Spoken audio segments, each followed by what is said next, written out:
Hola a todos, espero que estén muy bien. Solo quería decir que esta historia no es mía, todos los créditos a sus respectivos creadores, yo solo me encargo de traducirlas, gracias. Capítulo 1. El hombre lobo de Hogwarts. 19 de junio de 1989. Pero tío, ¿a dónde se supone que debo ir? El rostro del hombre corpulento y gordo se puso morado ante la pregunta lastimera del niño. Me da igual, pequeño monstruo. Solo quiero que te vayas de esta casa mucho antes de que lleguen los Hogwarts. La cuenta de bolsón es demasiado importante como para arriesgarme siquiera a meterte en el armario. Ahora, lárgate. El pequeño niño retrocedió de un salto ante la torpe figura de su tío antes de salir corriendo por la puerta. Su tío no lo golpeaba a menudo, pero era mejor no arriesgarse.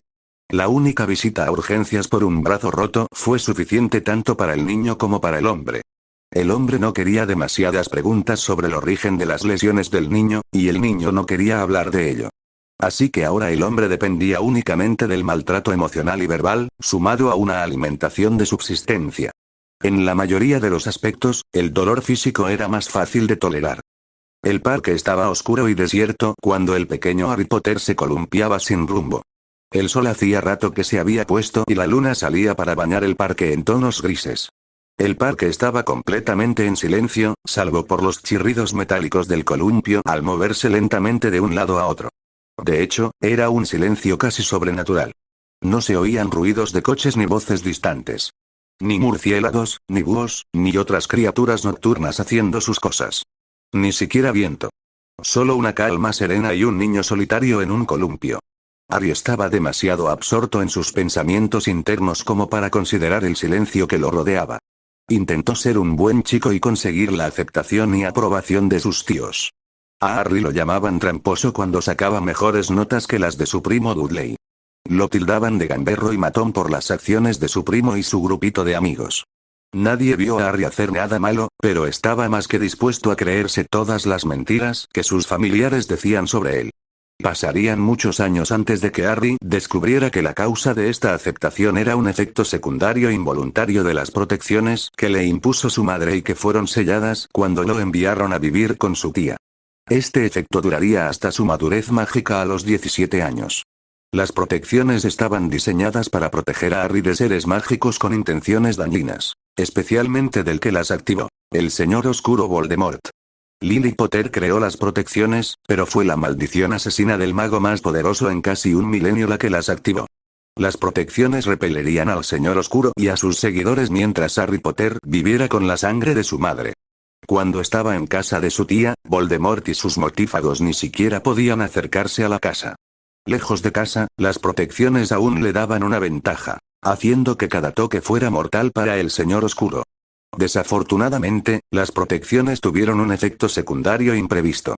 El profundo odio de Lord Voldemort hacia su oponente profetizado infectó las protecciones que había activado sin querer. Actuó como una especie de encantamiento confundus o sugestión hipnótica sobre aquellos con poderes mágicos más débiles que el que las activó. Dado que Voldemort era increíblemente fuerte, esto significaba que todos fuera de los parientes consanguíneos de Lily Potter se vieron afectados en algún grado. Ahora bien, este efecto secundario era neutral en sí mismo. Fue Petunia Dursley quien lo convirtió en negativo. Al difundir rumores y mentiras maliciosas sobre su sobrino, Petunia creó una predisposición mágica a aceptar una visión negativa del niño pequeño con la más mínima evidencia. Así, profesores, vecinos y médicos ignoraron las obvias señales de abuso. Más tarde, esta fácil aceptación de la información negativa influiría en los estudiantes de Hogwarts y en la población mágica en general durante los años escolares de Harry. Solo quienes tenían emociones positivas abrumadoras hacia el chico lograrían superar los efectos similares a los de Confundus. Cuanto más intensa era la emoción positiva, más débiles eran los efectos secundarios de la protección. Esto causaría la enorme fluctuación de la opinión pública durante la adolescencia del chico. Pero Harry no aprendería esto hasta muchos años después. Por ahora, solo era un niño pequeño, solo en el parque oscuro, compadeciéndose de sí mismo. Capítulo 2. La primera señal que Harry notó de que algo no iba bien en el parque fue el gruñido sordo que provenía de la línea de árboles del pequeño bosque que lo bordeaba. Años de lidiar con los diversos perros de la hermana de su tío hicieron que Harry desconfiara comprensiblemente de los perros desconocidos. A Harry le encantaban los perros, pero había aprendido a mantener una distancia prudencial hasta que supo si eran amigables o no. Harry se bajó del columpio y comenzó a alejarse lentamente de los gruñidos. Ahora podía ver los enfermizos ojos amarillos del perro reflejándose en la luz de la luna llena. Harry sabía que si se daba la vuelta y corría, el perro lo perseguiría. En cambio, continuó retrocediendo tan rápido como pudo. Harry pudo haber sacado malas notas, pero prestó atención en la clase de ciencias. Un perro con esos ojos probablemente podría tener rabia u otra enfermedad. Se suponía que la rabia no existía en Gran Bretaña, pero más vale prevenir que curar. Harry había logrado distanciarse varios metros de la línea de árboles cuando la criatura salió repentinamente de entre la maleza. Harry solo percibió brevemente el sonido de sus fauces y gruñidos mientras se giraba rápidamente y corría con todas sus fuerzas. Su único pensamiento era escapar. Harry saltó por encima del sube y baja cuando la bestia lo agarró por el tobillo. El dolor lo recorrió por completo cuando los dientes le aplastaron el tobillo como un vaso de papel. La bestia giró la cabeza, lanzando a Harry por donde había venido. Entre el dolor y el pánico, un pensamiento gritó en la mente de Harry. «Necesito irme, ya». Harry cayó al suelo sobre la hierba alta y suave, pero sintió una especie de muro detrás de él. Instintivamente se acurrucó para protegerse, pero no recibió ningún ataque. Tras lo que pareció un instante y una eternidad a la vez, Harry se obligó a mirar hacia arriba. Estaba en otro lugar. No era el parque. Era el patio de su escuela. ¿Cómo llegó allí? ¿A dónde se fue la bestia? Fue entonces cuando el dolor llegó. Sintió como si un fuego líquido corriera por sus venas, causándole dolor en todo el cuerpo. Harry quería gritar, pero el dolor era tan intenso que no podía respirar. Luego empeoró. El fuego líquido había envuelto casi por completo su cuerpo cuando alcanzó la extraña cicatriz en forma de rayo en su frente. La propagación del fuego pareció detenerse por un instante y el dolor disminuyó. Entonces, la cicatriz estalló, salpicando sangre sobre el chico. Una negrura fría comenzó a contraatacar el fuego líquido. La negrura ardía con su frialdad tan intensamente como el fuego líquido. Donde chocaron fue el infierno en la tierra. La agonía obligó al núcleo mágico inmaduro de Harry a reaccionar. Había contenido automáticamente al intruso atrapado en la cicatriz durante años. Ahora, un nuevo intruso atacaba. Se desató una batalla a tres bandas entre el núcleo mágico y las dos infecciones mágicas. Las tres fuerzas lucharon en un torbellino de batalla por todo el cuerpo del chico. Al final, el pequeño fragmento del alma del señor oscuro alojado en la cicatriz fue demasiado débil para sobrevivir. La fría negrura fue destruida por el núcleo nativo y el fuego líquido. Sin embargo, la fría negrura no desapareció en silencio. El fuego líquido también sufrió daños significativos en la batalla. Quedó gravemente debilitado y alterado. El fuego líquido debilitado y los restos de la fría negrura fueron absorbidos por el núcleo nativo inmaduro. El fuego líquido se conectó y se fusionó con elementos del núcleo mágico. El resultado fue algo que el mundo nunca había visto antes. 29 de octubre de 1993. Era la noche anterior a la luna llena y Remus Lupin lo sentía en los huesos. Su lobo interior ansiaba ser liberado. Tras más de 30 años de licantropía, el dolor le resultaba familiar, aunque aún indeseable. Al menos la poción de Severus le aliviaba el dolor y le permitiría controlar a la bestia la noche siguiente. El profesor Lupin patrullaba los pasillos y terrenos de Hogwarts como parte de sus responsabilidades con el colegio. Los prefectos patrullaban hasta una hora después del toque de queda. Luego, un profesor patrullaba cada noche hasta las 2 de la madrugada. Los fantasmas de Hogwarts también vigilaban durante y después de las patrullas de los profesores. Mientras patrullaba las afueras de Hogwarts, cerca de los invernaderos, el hombre pensó en el hijo de su amigo, Harry Potter. Harry no era lo que el mago mayor esperaba. Harry era un poco más bajo que su padre en tercer año, pero bastante más musculoso. Tampoco tenía la mala vista característica de los Potter, aunque tenía el pelo y la cara de James. Sus ojos eran puros Lily. El joven Potter también parecía carecer del notorio carisma de James. En cambio, Harry mantenía un pequeño grupo de amigos muy cercanos, aislado del resto de la escuela. También no le importa hacer travesuras como a su padre y a él cuando estaba en la escuela. Muchos estudiantes parecían extrañamente divididos. Apenas toleraban a Harry, aunque respetaban al niño que vivió.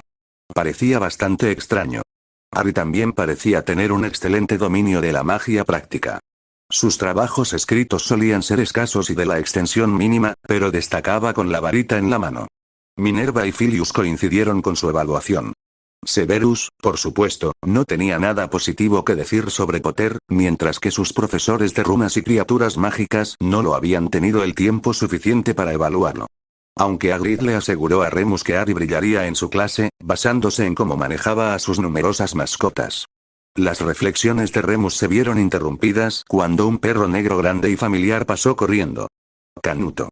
Remus sacó su varita para enviar un mensaje de Patronus al profesor Dumbledore cuando recibió el susto de su vida. El gran hombre lobo corrió hacia la esquina a 4 patas a una velocidad mucho mayor que la de Canuto. ¡Maldita sea!, exclamó Remus, sorprendido, mientras apuntaba con su varita. La luna llena no salía hasta mañana por la noche. ¿Cómo podía andar un hombre lobo esta noche? El hombre lobo pareció oír la suave exclamación. Se detuvo bruscamente y se giró para encarar al profesor de defensa. Se irguió sobre sus patas traseras y pareció elevarse por encima del profesor, ahora humano. Con su ojo experto, Remus pudo ver que aún era un hombre lobo adolescente, aún no había alcanzado su máximo crecimiento. De adulto, sería incluso más grande que Fenrir Greyback. Entonces, Remus notó los ojos de la criatura. No había rastro de los ojos amarillentos que indicaban la locura licántropa que esperaba. En cambio, los ojos verdes parecían divertidos. Remus bajó lentamente su varita. Dumbledore nunca mencionó que había aceptado a otro estudiante infectado como hombre lobo. ¿Por qué no lo mencionaba? Y después de lo ocurrido durante su 6º año, ¿cómo lo aceptaba Severus?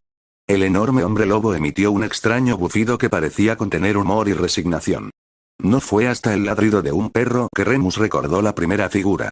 Antes de que pudiera reaccionar, el hombre lobo emitió el mismo hurra antes de salir corriendo en la dirección en la que se había ido el perro. Sin darse cuenta, el profesor de defensa estaba solo en la oscuridad otra vez, sin haber lanzado un solo hechizo. Capítulo 3. Era temprano a la mañana siguiente cuando Remus Lupin apareció en la oficina del profesor Dumbledore mucho antes de que se sirviera el desayuno. «Pasa, Remus», lo saludó el anciano mago. «¿Qué te trae por aquí tan temprano? ¿Tuviste algún problema anoche?» «Bueno, vi a Sirius brevemente, si a eso te refieres. Pero primero, ¿por qué no me dijiste que tienes un estudiante hombre lobo? ¿Quién es?» Dumbledore dejó de beber té para mirar por encima del borde. «Lo siento.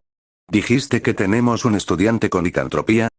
«Supuse que lo sabías», respondió Remus. «De alguna manera, se transformó anoche y perseguía a Sirius.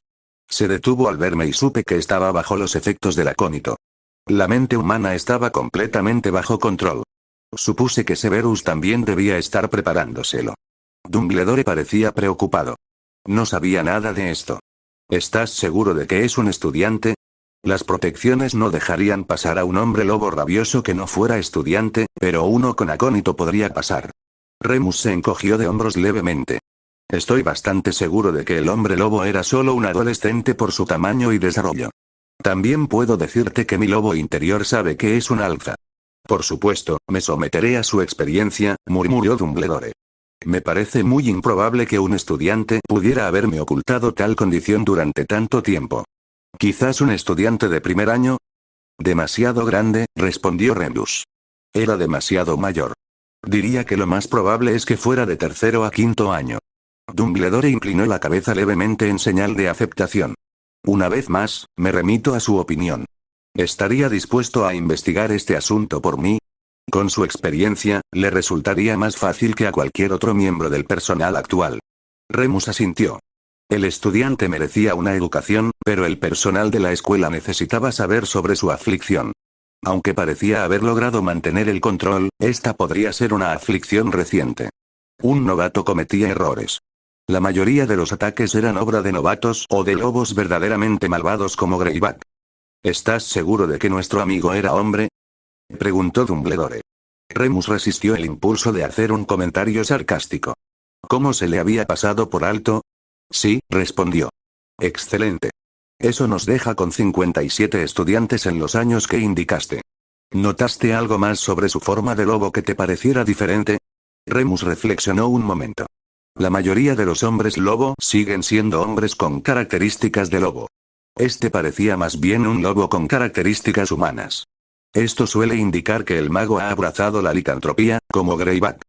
Pero también suelen ser los que aborrecen tomar la poción, y él era demasiado joven para haber llegado a esa etapa. Dumbledore asintió. Interesante. Convocaré una reunión con los jefes de casa para más tarde. No hay peligro durante el día, así que no es una necesidad inmediata. ¿Estaría dispuesto a compartir su recuerdo del encuentro con el resto del personal superior? ¡Excelente! Ahora sugiero que bajemos a desayunar. 2 de enero de 1994. Remus estaba de nuevo de patrulla nocturna. Disfrutaba de la silenciosa oscuridad de los pasillos de Hogwarts. Le recordaba muchísimo a su época en Hogwarts con sus amigos. James era como el hermano mayor genial que te ayudaba en todo. Peter era callado, pero siempre dispuesto a ayudar. El traidor era divertido y el motor social del grupo. Fue James quien reconoció las ausencias mensuales de Remus en su primer año. El traidor sugirió una manera de ayudar a Remus y robó un texto sobre cómo convertirse en animago de la biblioteca de la familia Black. Peter logró escabullirse y, con el dinero de James, reunir los ingredientes y demás materiales necesarios para preparar la poción de identificación de animagos y luego entrenarse para la transformación. Los merodeadores habían hecho un pacto mágico en segundo año. Jamás revelarían la condición de Remus ni el entrenamiento animago de los otros tres a quienes no lo supieran sin su permiso. El pacto debería haberse roto una vez que el traidor traicionó a James y Lily. Remus seguía sin poder contarle a nadie sobre la forma animaga del traidor. Algo debía fallar en la redacción del pacto. James lo había guardado en la bóveda de la familia Potter para que Remus no pudiera verificarlo. Cuando mostró su recuerdo del encuentro con Canuto y el hombre lobo, el perro fue reemplazado por la forma humana del traidor. Remus se puso a pensar en su propio encuentro con el misterioso hombre lobo de octubre. La última luna llena había pasado 6 días y era la tercera luna llena en la que el personal de Hogwarts había buscado infructuosamente cualquier rastro de un hombre lobo en los terrenos. Entre los dementores, el traidor y el misterioso hombre lobo, el personal se estaba poniendo muy nervioso por su capacidad para proteger a sus estudiantes. Bueno, excepto Albus y Severus. Albus simplemente proclamó que todo estaría arreglado y preguntó si querías un caramelo de limón. A Severus simplemente no parecía importarle. Para distraerse, Remus lanzó los hechizos que los merodeadores usaban para moverse sin ser vistos por la escuela. Un hechizo desilusionador para ocultar lo visible, un encantamiento silenciador para ocultar lo auditivo y un encantamiento sin olor para ocultar su olor. Remus se permitió fingir que tenía 14 años otra vez y se embarcó en otra aventura de bromas de los merodeadores.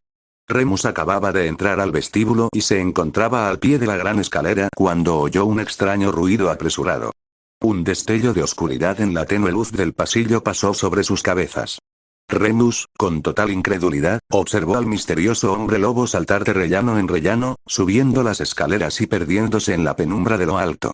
Para colmo, llevaba una mochila escolar colgada del hombro. Las torres de Gryffindor y Ravenclaw estaban en esa dirección. ¿Pertenecía su misterioso estudiante a alguna de esas casas? Remus abandonó sus hechizos mientras se dirigía rápidamente al despacho de Dumbledore. Este avistamiento confirmó lo imposible. Las transformaciones del estudiante no dependían de la luna llena y podrían haber sido completamente voluntarias. ¿Cuántas veces habían usado los demás merodeadores sus formas animagas para escabullirse a la torre de Gryffindor después de una broma o una cita nocturna? Remus apostó a que el estudiante debió de haber intentado entrar en la sección restringida. Quizás podrían encontrar alguna prueba de quién era buscando allí. Durante los siguientes 5 meses, Remus tuvo 4 avistamientos más de su escurridizo hombre lobo. Nunca estuvo cerca de capturar a la bestia y llegó a la conclusión de que el estudiante infectado estaba jugando con él. Ningún otro profesor siquiera vio a la criatura. De no ser por sus recuerdos, la mayoría del personal habría sospechado que el viejo merodeador les estaba gastando una broma. En cambio, parecía que la broma era suya. Un incidente ocurrido en marzo confirmó que el estudiante era un bromista. Remus había estado revisando un baño en busca de estudiantes fuera de los límites. Abrió la puerta y se encontró cara a cara con el hombre lobo. El profesor soltó un grito que recordó a Gilderoy Lockhart y se desplomó de culo. Cuando volvió a levantar la vista, el lobo había desaparecido. Remus se preguntó si los hombres lobo podían reírse histéricamente. Esperaba que el mocoso se mordiera la lengua. Capítulo 4. 23 de junio de 1994. El extraño grupo marchó por el túnel que conducía al sauce boxeador. El gato naranja de la señora Granger encabezaba la marcha, seguido por Ron Weasley y Remus Lupin, encadenados junto con Colagusano. Remus mantenía su varita apuntando a su antiguo amigo. Sirius iba detrás de ellos, usando la varita de Snape para levitar al inconsciente profesor de pociones por el túnel. Harry y la señora Granger cerraban la marcha. Remus podía oír a Harry y Sirius hablando de planes para el verano. Le conmovió oír que Harry aceptaba de inmediato la oferta de Sirius de vivir con él. Casi podía sentir la alegría en su viejo amigo. Una alegría negada durante tanto tiempo sin siquiera la dignidad de una prueba. Incluso ahora, Remus sentía la culpa carcomiéndolo por haberle dado la espalda a Canuto sin siquiera hablar con él primero. El grupo llegó al final del túnel y Crookshanks subió corriendo por la escalera hacia el recinto escolar. Al no oír a Willow moverse, Remus le indicó al señor Weasley que lo precediera, luego a Colagusano y luego al propio Remus. Tras despejar la escalera, Remus alejó a su alumno y antiguo amigo un par de metros para que los demás pudieran subir. Fue mientras Remus miraba hacia el sauce que lo sintió. La luna ya estaba arriba. Ya estaba arriba y se le había olvidado tomar la poción de acónito por el pánico de proteger a Harry de Sirius. Oh, Merlin, perdónalo. Remus sintió que su cuerpo se bloqueaba al producirse el cambio. Sintió que su conciencia retrocedía cuando el lobo, lunático, apareció en primer plano. El dolor comenzó en oleadas mientras su cuerpo se adaptaba al lobo. Remus dejó escapar un gruñido horrible cuando escuchó a su presa gritar: «Déjamelo a mí. Corre». La parte aún humana de Remus se sorprendió al escuchar a Harry decir con seguridad: «No, Sirius. No dejaré a Ron. Yo me encargaré de Remus. Tú encárgate de Pettigrew». A través de los ojos del lunático, Remus vio a Harry abrirse paso entre el aturdido Sirius. Pero lo que sucedió después dejó atónitos incluso a Remus y a su lobo. Harry se arrancó rápidamente la túnica escolar con soltura, revelando la ropa mugle, holgada y desgastada que llevaba debajo. Entonces empezó a crecer.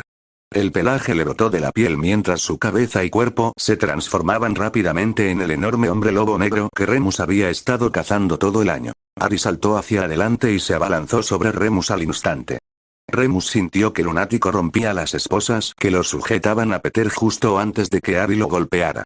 El hombre lobo más pequeño lanzó a Remus por los aires, lejos de los dos magos esposados. El hombre lobo mayor aterrizó de pie y cargó de inmediato para enfrentarse a este advenedizo en su territorio. El hombre lobo se lanzó en picado, intentando alcanzarlo por la garganta, pero fue redirigido hacia un árbol. Aturdido por el choque, intentó sacudir la cabeza para espantarlo. El hombre lobo se quedó paralizado al sentir de repente unas fauces cerrarse casi suavemente alrededor de su garganta. Remus sintió los afilados dientes a punto de arrancarle la vida. Y lo que es más importante, lunático también. Moony sintió el poder del hombre lobo más joven y fuerte. Lanzó un gemido de sumisión. Remus sintió que los dientes se aflojaban ligeramente y luego el lobo de Harry retrocedió un poco. El instinto de manada era fuerte incluso en los hombres lobo. Moony sabía que este extraño lobo era ahora su alza. De repente, Moony vio a las presas alejarse rápidamente. Se dispuso a levantarse para perseguirlas, pero recibió un fuerte puñetazo en la cabeza que lo derribó de inmediato. Moony miró a su nuevo alfa conmocionado. El hombre lobo de pelaje negro medianoche simplemente levantó una poderosa mano con uñas de aspecto perverso que parecían dagas negras. Luego levantó un dedo y lo movió de un lado a otro mientras negaba con la cabeza. Remus y Moony captaron el mensaje. Perrito malo. Capítulo 5. Madame Bones, jefa del departamento de aplicación de la ley mágica, fue convocada junto con los aurores Kingsley, Shacklebolt y Estia Jones a la oficina del profesor Dumbledore. Dumbledore había enviado a Madame Bones por la Red Flu el informe de que habían capturado a un animago en los dormitorios de chicos de la Torre de Gryffindor. Pocas cosas motivan tanto a los agentes del orden como la oportunidad de arrestar a un depredador sexual que se aprovecha de niños. Madame Bones llegó y encontró a Dumbledore acompañado de un chico pelirrojo que solo podía ser uno de los hijos de Arthur y una chica de la misma edad con una cabellera espesa e increíblemente espesa. Basándose en los informes de Susan sobre el colegio, dedujo que la chica debía ser Hermione Granger. Atado en una silla frente a ellos estaba un hombre bajo y calvo, algo corpulento y de aspecto muy desaliñado. ¿Qué tenemos aquí, Albus? El señor Weasley y la señora Granger vinieron a verme esta noche con este hombre y una historia de lo más extraordinaria. «Es mi rata, Scabbers», exclamó Ron. «Ese idiota lleva años durmiendo en mi cama. Y antes de eso, era de mi hermano Perky». Ron. Siseó la chica. Luego se giró hacia el jefe del DMLE. Hola, señora Bones. Soy Hermione Granger. Estaba leyendo sobre animagos y encontré un hechizo para identificarlos en su forma animal. Quería intentar lanzarlo yo misma. Me sorprendió bastante que hiciera brillar a Escaber. Por suerte, estaba dormido y tuve algo de tiempo para investigar más. Encontré el hechizo para obligar a un animago a volver a su forma humana. Fue entonces cuando apareció este hombre. Madame Bones asintió, entendiendo. Le impresionaba que una estudiante de tercer año, en clase con su sobrina, pudiera realizar una magia tan extraña. No era particularmente difícil de lanzar, pero con tan pocos animados, a pocos les importó. Sin embargo, coincidía con los comentarios de Susan sobre la personalidad de la señora Granger. No tenemos ningún animago rata registrado, comentó el Auror Jones. El último fue Adam Wood, que murió en 1803, dijo la señora Granger. Se sonrojó cuando los tres aurores se giraron para mirarla sorprendidos. Descubrimos que el padre de Harry era un animago ciervo no registrado. Así que busqué en el registro. Madame Bones se sorprendió de nuevo. ¿Será James Potter, el padre de Harry Potter? Los dos estudiantes asintieron. La vieja bruja esbozó una pequeña sonrisa. Ese pequeño cabrón astuto. James siempre pensó que las reglas eran más directrices que cualquier otra cosa. Ni siquiera me lo mencionó cuando era su oficial de entrenamiento. ¿Y bien, a quién tenemos aquí?, preguntó volviéndose hacia el hombre atado. Creo que puedo ayudar con eso, dijo Dumbledore. Creo que es un antiguo alumno de Hogwarts, incluso un antiguo Gryffindor, pero que hace tiempo lo daban por muerto. Bones miró al director. ¿Y eso es? Peter Pettigrew, el hombre al que se cree que Sirius Black asesinó tras traicionar a los Potter ante Voldemort. De hecho, su última declaración a gritos se consideró prueba clave contra Black. Los tres aurores miraron al hombre calvo con asombro. Las posibles consecuencias de esta información les rondaban por la cabeza. Bien, dijo Bones. Kingsley, vuelve a la oficina. Quiero un frasco de Berixerium y una pluma para deposiciones. Una vez que el auror se fue, se volvió hacia los dos estudiantes. ¿Y dónde estaría el señor Potter? Tengo entendido que los tres rara vez se separan. Estuvo castigado con Snape, explicó Ron encogiéndose de hombros. Profesor Snape, Ron. Lo corrigió Hermione.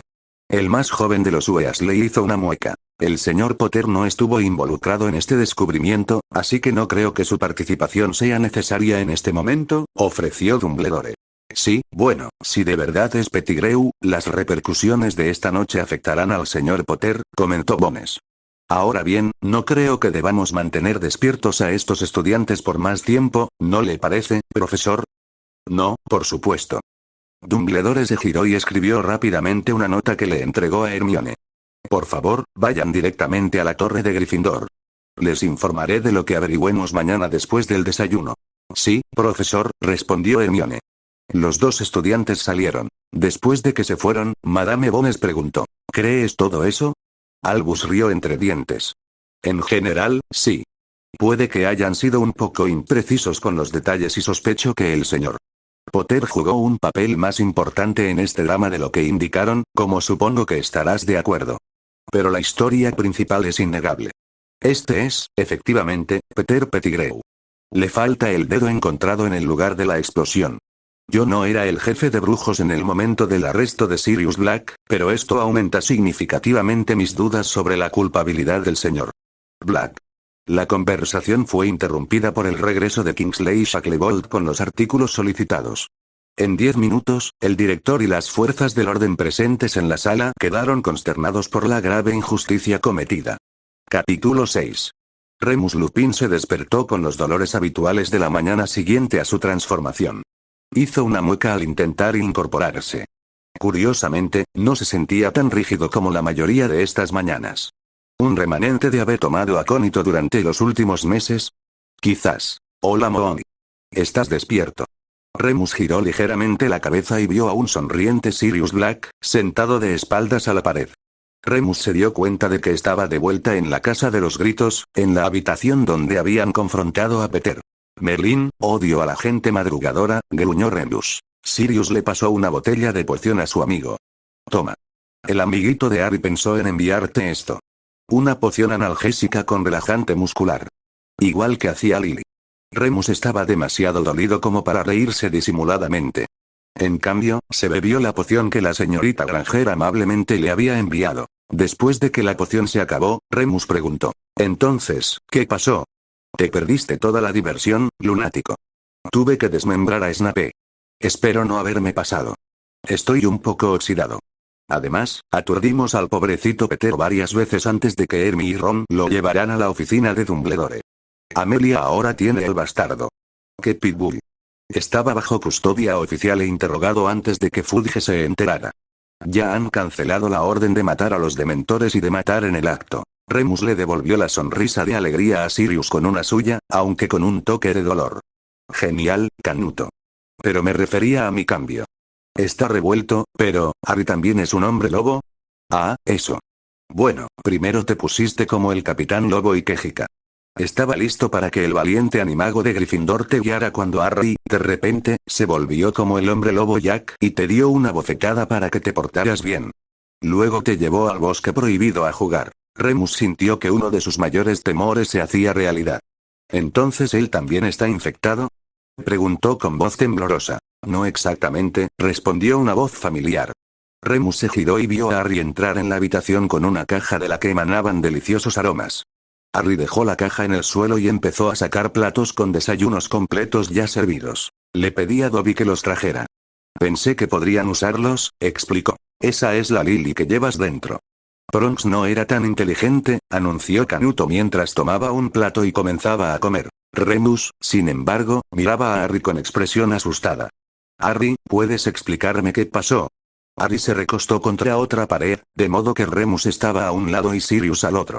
Bueno, me mordieron cuando tenía casi 9 años. La maldición empezó a infectarme, pero luego fue como si algo dentro de mí la combatiera. Harry hizo una pausa y sonrió brevemente. Hermione investigó qué pudo haber pasado, pero no encontró nada. Lo odiaba, confesó con una sonrisa burlona. Cuando me desperté a la mañana siguiente, estaba muerto de hambre y tenía una especie de icor negro secándose en la cara y el pecho. Parece que salió de mi cicatriz. Antes era más grande y de un rojo brillante, pero ahora solo es la fina cicatriz blanca que ven ahora. Hermione me hizo la prueba de licantropía. El encantamiento hace que los hombres lobo brillen de rojo. Yo era azul. El encantamiento de detección de animagos hace lo mismo, pero yo era verde. La teoría de Hermione es que la licantropía interactuó de alguna manera con la magia oscura sobrante de la maldición asesina y me convirtió en un animago hombre lobo raro. Realmente funcionó con el basilisco el año pasado. Pero la luna llena no significa nada para mí y la plata solo me da sarpullido. No sabemos si mi mordedura es infecciosa o no. Los dos merodeadores adultos permanecieron mudos en sus asientos. Las revelaciones casuales de Harry les bloquearon el cerebro. ¿Un híbrido de hombre lobo y animago? ¿Y qué tenía que ver un basilisco con su forma? Fue Remus quien finalmente logró hacer una pregunta racional. Y Dumbledore no sabe nada de esto. Harry se encogió de hombros. El director nunca me ha hablado de ello, pero no me atrevería a decir que no lo sabe. Ron, Hermione y otros dos son los únicos a quienes se lo he contado. ¿Y el lobo no intenta apoderarse de él? Preguntó Remus con curiosidad. Harry se encogió de hombros de nuevo. En realidad no hay una división entre nosotros. Hermione lo llama una relación simbiótica, pero no lo es. Es demasiado independiente. Es más como recibir empujoncitos de mi subconsciente, pero en lugar de un subconsciente humano, es uno para la forma de hombre lobo. Odia mucho a Snape y a los Malfoy.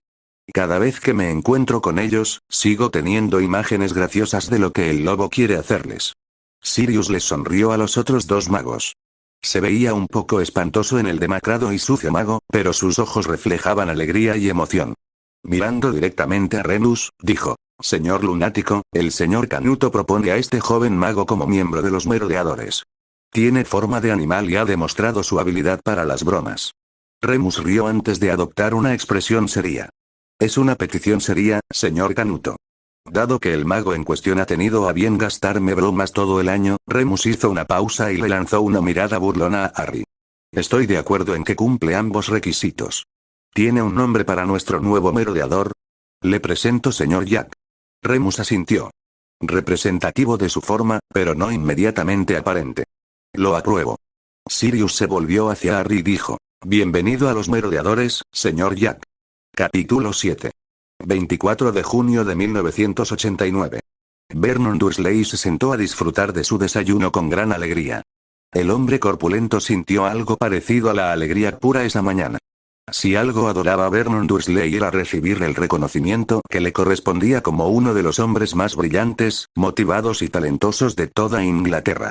Demasiados de los degenerados que se ensuciaban el título de inglés se dedicaban a sabotear y socavar sus esfuerzos, impidiéndole alcanzar su merecido lugar. Pero durante los últimos 5 días, todo había ido como Vernon Dursley quería. Oscar Howard había firmado un contrato de 5 años con la cuenta de Bolson por un margen desorbitado que añadiría decenas de miles de libras adicionales de beneficios a Grunnings.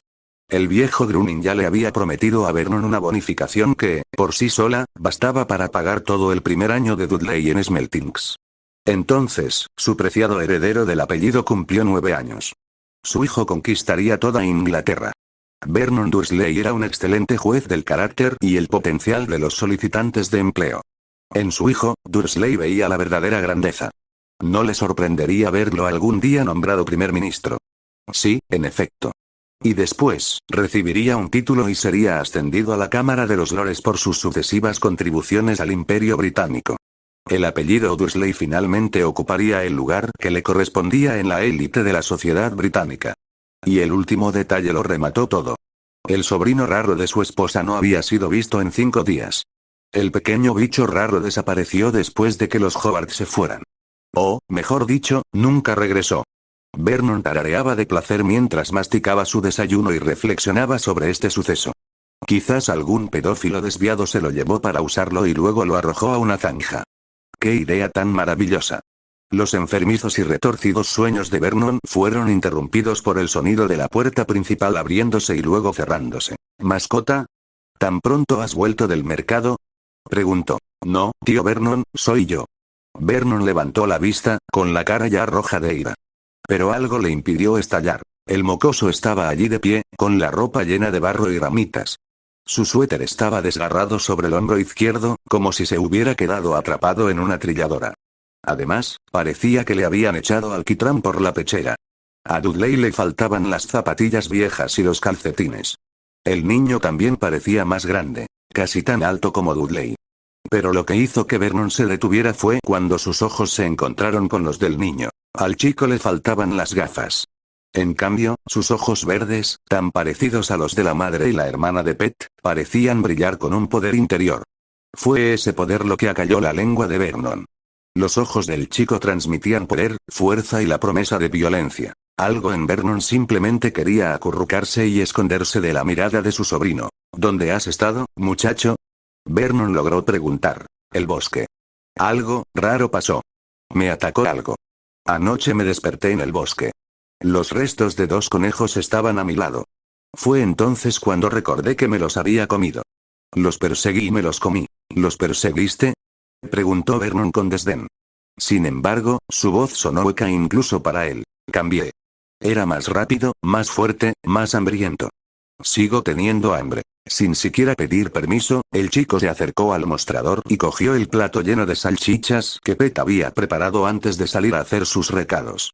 Empezó a engullirlas una tras otra. Vernon dio un paso adelante y agarró el plato, diciendo: Mira, muchacho. No te dejaré. Los gritos de Vernon se interrumpieron a media voz. Al alcanzar el plato, el chico levantó la vista. El brillo de sus ojos pareció intensificarse siniestramente y un gruñido sordo y retumbante salió de su garganta. El sonido fue más sentido que oído. De repente, Vernon sintió la necesidad de ir al baño cuanto antes. Vernon retiró la mano con cuidado y retrocedió con cuidado. El niño siguió comiendo, pero no apartó la vista de su tío. ¿Qué había pasado con su semana perfecta? ¿Cómo se suponía que debían lidiar con el chico ahora? Capítulo 8. Dudley regresó a casa con sus amigos y encontró al pequeño bicho raro deservando los parterres del jardín delantero. Dudley se acercó con aires de grandeza a su primo bicho raro.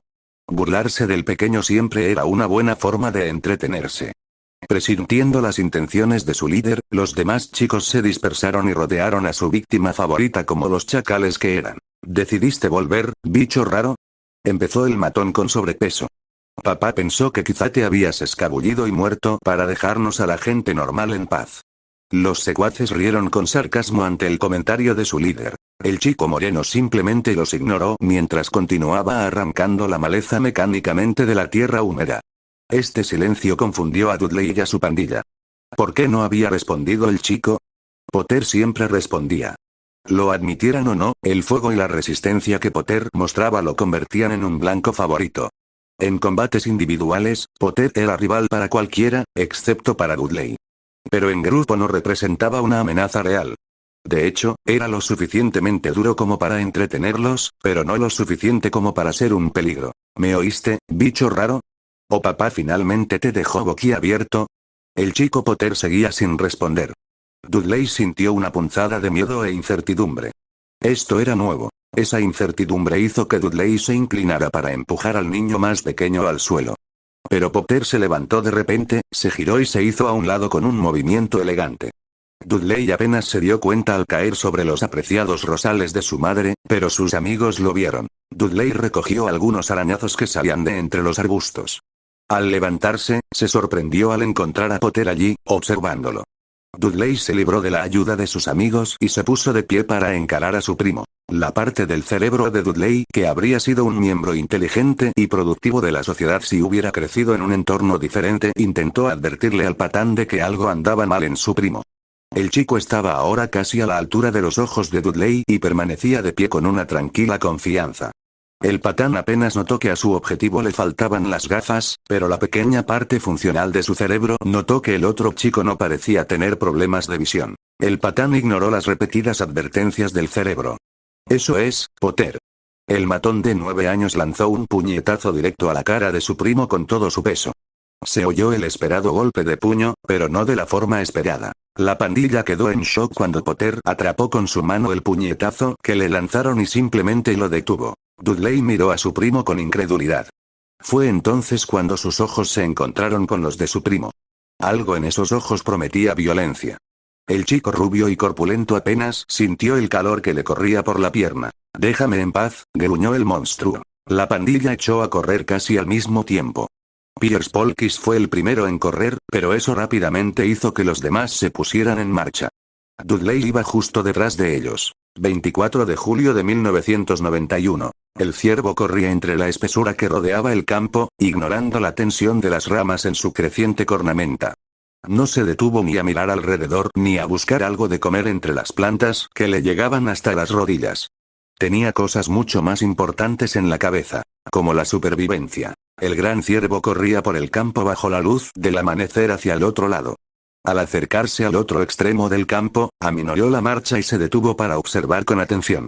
Nada se movía y ningún sonido, salvo su respiración agitada, rompía el silencio de la mañana. La tensión se alivió de la postura del ciervo.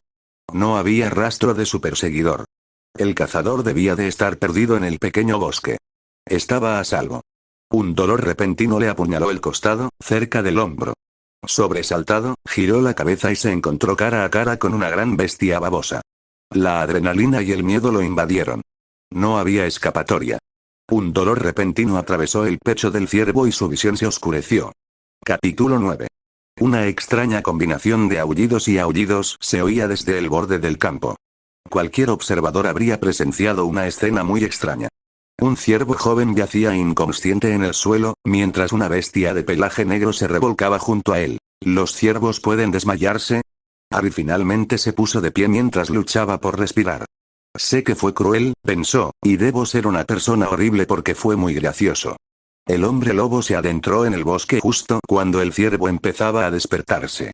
La bestia volvió a aullar un momento después, cuando el ciervo se levantó con una expresión de asombro, incrédulo de que aún estuviera vivo, antes de correr a un lugar seguro. Poco después, la bestia estaba sentada en una pequeña cañada escondida cerca de un riachuelo. Este lugar era el favorito de Harry lejos de sus familiares. Estaba resguardado de gran parte del clima y tenía abundante agua fresca. Pero también era muy tranquilo y hermoso. Era un lugar ideal para escapar de los Dursley y de las miradas de quienes creían sus mentiras. Harry, distraídamente, se quitó la pata de un conejo antes de agacharse a comer. Por suerte, su forma le dictaba que consideraba comida aceptable. La bestia no tenía problema con la carne cruda para desayunar. Normalmente solo cazaba animales pequeños. El ciervo habría sido demasiado para él de una sola sentada y no tenía dónde guardar las sobras. A veces, Harry sentía la necesidad de cazar, de conseguir carne fresca y saciarse.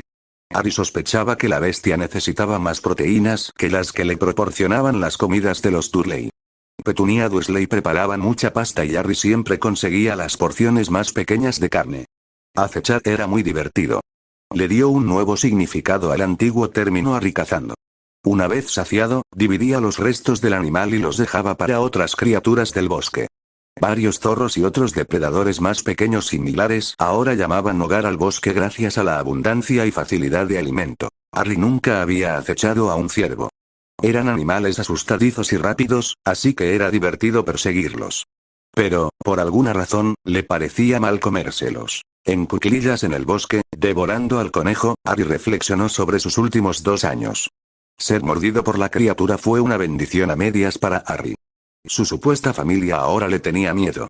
La primera vez que vieron a la bestia fue cuando Dudley intentó reafirmar su superioridad arrojando al niño más pequeño por las escaleras la noche que Harry regresó a casa.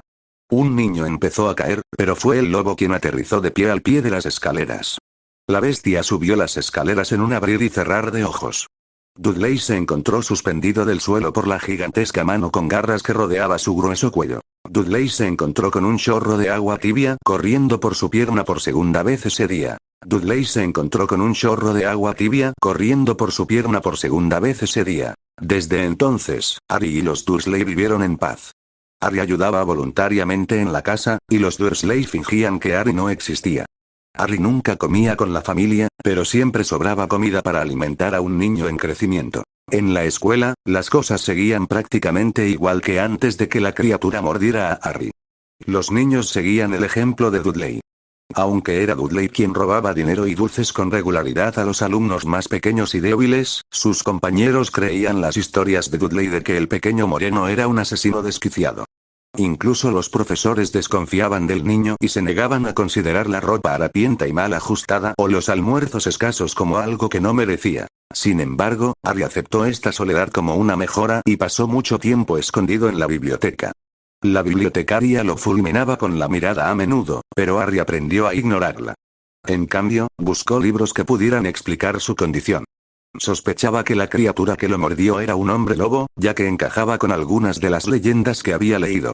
Leyó muchos libros sobre hombres lobo y otros monstruos míticos buscando respuestas. La mayoría trataban sobre supersticiones que, en su opinión, no le aplicaban.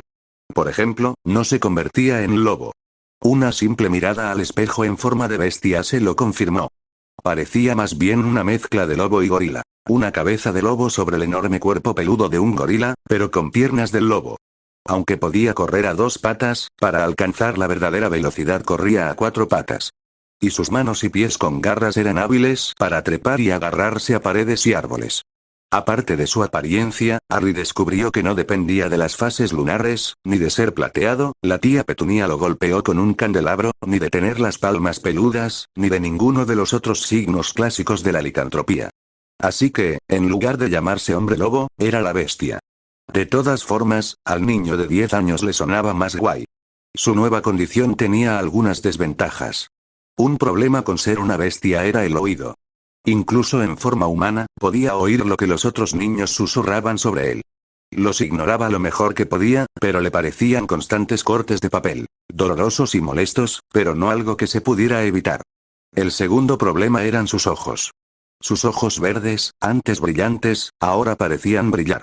Parecía asustar a cualquiera con quien estableciera contacto visual. Logró solucionarlo encontrando unas lentillas transparentes ligeramente tintadas que encajaban en sus viejas monturas. Atenuaban el impacto de la mirada de Harry, pero pocos se atrevían a sostener la mirada del joven. En forma humana, Harry salió del bosque para regresar con los Dursley. Caminaba por el sendero de la granja hacia el parque cuando ocurrió un suceso extraño, incluso para Harry. Un búho se posó en su hombro. No hace falta decir que esto asustó al niño de casi 11 años. El búho ululó con irritación mientras batía las alas para retomar el vuelo después de que el salto sobresaltado de Harry lo desprendiera. Harry observó un momento cómo la lechuza volaba en círculos sobre él. Había visto muchísimas lechuzas en los últimos 2 años en el bosque, pero nunca había visto una actuar así. Levantó el brazo con cuidado para que la lechuza se posara en su antebrazo. La lechuza aterrizó de inmediato, aunque seguía emitiendo sus molestos ruidos. Mientras Harry la observaba con incredulidad, notó el sobre pegado a su pata. Con cuidado, Harry lo retiró. Se sobresaltó de nuevo cuando el ave alzó el vuelo una vez libre de su carga. Harry se quedó observando hasta que el pájaro voló y desapareció de la vista. Qué raro, pensó mientras el pájaro coronaba la copa de los árboles. Fue entonces cuando recordó el sobre que tenía en la mano. Lo miró y leyó: Señor Harry Potter. En el borde del bosque. Little Winging, Surrey. Capítulo 10. La profesora Minerva McGonagall estaba sentada en su despacho recibiendo las cartas de los estudiantes. Era su época más ocupada del año como subdirectora. Primero, recibía las cartas de los nuevos alumnos de primer año que aceptaban la entrada en Hogwarts. Luego, las cartas de los de tercer año que elegían sus clases optativas. Y, finalmente, las de sexto año que seleccionaban las clases éxtasis. Además, era responsable de notificar a los prefectos, delegados y delegadas de sus puestos. En resumen, todo esto la convertía en una bruja muy ocupada. Así que la llegada de otro búho casi pasó desapercibida.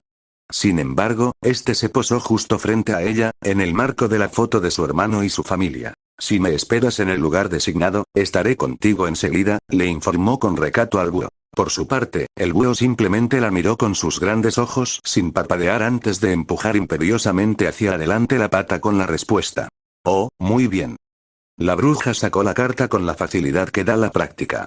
Bajó la mirada y se sorprendió al ver lo que vio. Era la carta de un estudiante. Y no de cualquier estudiante, sino de Harry Potter. El niño que vivió. El estudiante más esperado desde la llegada del heredero al trono de Inglaterra, el príncipe Eduardo V, en 1481. ¿Por qué le devolvían la carta? Al notar que el sello estaba abierto, lo abrió y vio una pequeña nota escrita en el margen de la carta. Decía: Hola, no sé si es una broma, pero la forma en que entrenaste a este búho fue increíble. Nunca pensé que pudieras hacer eso. ¿De qué se trata esto? ¿Dónde está Hogwarts y por qué debería ir? ¿De verdad enseñas magia? ¿Es como la magia de David Copperfield? Acosar. El grito de horror de la profesora McGonagall se oyó en los despachos de los profesores vecinos. Pomona Sprout y Filius Flitwick llegaron enseguida para ver qué había hecho enfadar a su colega. Para ser sinceros, esperaban alguna broma de los gemelos Weasley. Minerva, ¿qué ocurre? Preguntó Pomona al entrar. Él no sabe nada de Hogwarts, ni siquiera de magia. Gritó la profesora mientras caminaba de un lado a otro. ¿Él quién? Chilló Filius. Harry Potter. Toma, léelo. El profesor de transformaciones le entregó el papel al profesor medio duende. Dios mío. Exclamó con voz de asombro. ¿No es este David Copperfield, el Skip que se gana la vida en el mundo Muggle como mago de teatro? Minerva ignoró la pregunta mientras continuaba caminando de un lado a otro y murmurando comentarios sobre Albus Dumbledore, su probable ascendencia y sus hábitos sanitarios en voz baja. Bueno, casi siempre en voz baja. Para su disfrute, sus dos compañeros profesores captaron alguna frase ocasional. Entonces se detuvo y levantó la vista. Albus no regresará de su reunión de la ACMI hasta dentro de 2 días. Probablemente pediría a Hagrid o, Merlin no lo quiera, a Severus que fueran a recoger al niño. Juro que ese hombre tiene buenas intenciones, pero tiene la cabeza tan perdida que la falta de oxígeno le ha destrozado el cerebro. Asintió para enfatizar su punto. Ahora, creo que merezco una tarde libre. Iré a visitar al señor Potter y me aseguraré de que responda a sus preguntas. ¿Estarían ustedes dos dispuestos a ayudarme aquí? Pomona accedió, pero Filius se negó. De hecho, me gustaría acompañarte si me lo permites. Lily estuvo en tu casa, pero habría sido mi aprendiz si la guerra no se hubiera interpuesto. Siento mucha curiosidad por saber cómo resultó su hijo. Pomona sonrió. Puedo encargarme de todo aquí por la tarde. De todas formas, voy adelantada con los invernaderos. Muy bien, asintió Minerva. ¿Nos vamos ya, Filius? Minerva encontró a Harry Potter sentado en el jardín trasero de los Dursley. El césped estaba impecablemente cuidado, con los setos podados y los parterres completamente desherbados.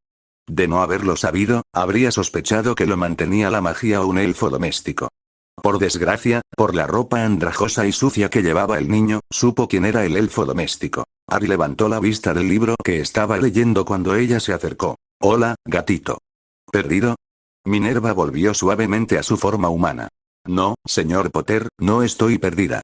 Soy la profesora McGonagall. Acabo de recibir su respuesta y quería hablarla con usted. Minerva se sorprendió un poco de la reacción de Harry ante su repentina aparición. Más que miedo o sorpresa, parecía emocionado. Se puso de pie de un salto y empezó a hacerle preguntas con entusiasmo. ¿Pueden todos cambiar de forma mágicamente? ¿Cómo lograste conservar tu ropa? ¿Cómo se llama? ¿Es un objeto mágico que te hace cambiar de forma o una habilidad? Señor Potter. Lo interrumpió el profesor. Por favor, tenga paciencia. Estoy aquí para explicarle sobre la magia y Hogwarts. Ah, lo encontraste. Chilló una nueva voz. Señor Potter, como decía, soy la profesora McGonagall y él es el profesor Flitwick. Me molestó bastante su respuesta y quería hablarlo con usted. Entramos a hablar de esto. No es un tema para discutir abiertamente. Harry se sonrojó ante la pregunta. No me dejan entrar a casa ahora mismo.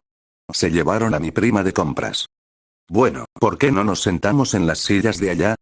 Sugirió Filius. Puedo asegurarme de que nadie nos note ni nos oiga, siempre y cuando no hagamos nada que sea demasiado obvio. Harry asintió y la guió hacia las sillas de jardín. Minerva aprovechó para observar al hijo de dos de sus alumnos favoritos. Harry era un poco más bajo de lo que creía que era James a su misma edad, pero mucho más desarrollado. No parecía un fisicoculturista mugle, sino más bien un golpeador.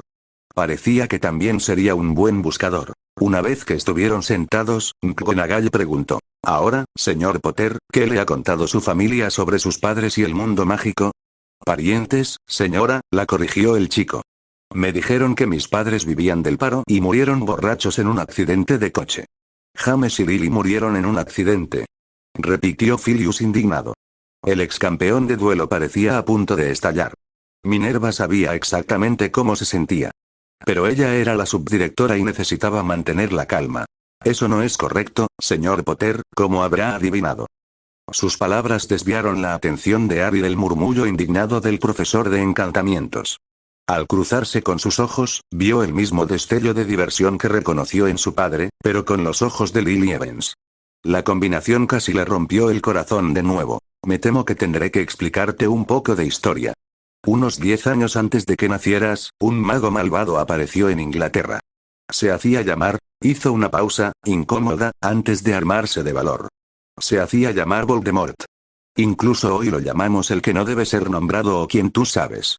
A los magos oscuros que reúnen seguidores y atacan nuestro mundo los llamamos señores oscuros. Quien tú sabes fue el peor señor oscuro visto en Gran Bretaña en siglos. Mucha gente murió, ya sea como víctima suya o luchando contra sus seguidores, llamados mortífagos. Fue una época muy oscura, señor Potter, intervino Filius. La profesora McGonagall y yo ya éramos profesores en Hogwarts. Casi todos los días traíamos noticias de algún estudiante que perdía a algún familiar. Su padre perdió a sus padres en sexto año. Ya estaba con su madre. Los dos, junto con algunos amigos, comenzaron a prepararse para luchar contra él. Después de terminar el colegio, sus padres se unieron a las fuerzas de la luz para contraatacar. Por el camino se casaron y usted llegó con ellos. Por aquella época, el señor oscuro hizo que su gente atacara a James y Lily junto con algunos otros. Se escondieron contigo. Incluso ayudé a tu madre a investigar un antiguo encantamiento para proteger a tu familia.